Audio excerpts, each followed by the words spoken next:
আজ আমি উত্তরবঙ্গের বিখ্যাত বরলি মাছের চচ্চড়ি বানাবো। তার জন্য কী কী নিয়েছি, এই যে কেটে ধুয়ে নেওয়া নুন হলুদ মাখা বরলি মাছ। তার মধ্যে নিয়েছি আদা রসুন বাটা, কাঁচা লঙ্কা বাটা, পেঁয়াজ কুচি করা পেঁয়াজ, আর গুঁড়ো মশলার মধ্যে নিয়েছি জিরে গুঁড়ো, কাশ্মীরি লঙ্কার গুঁড়ো আর ঝাল লঙ্কার গুঁড়ো। সবজির মধ্যে নিয়েছি কেটে রাখা আলু, কেটে রাখা বেগুন আর কেটে রাখা টমেটো। এখন এই সমস্ত জিনিস দিয়ে মাছগুলোকে মেখে নেব একবারে কড়াইতে।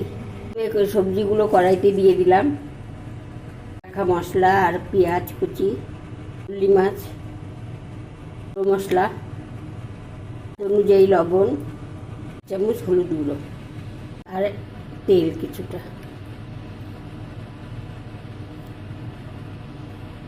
ভালো করে মেখে নেব সবগুলো।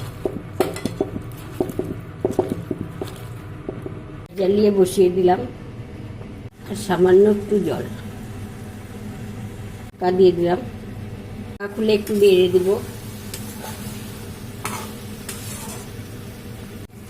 চচ্চড়িটা ফুটছে, চচ্চড়িটা প্রায় হয়ে গেছে। আমার কাছে ধনে পাতা নাই, তাই দিতে পারলাম না।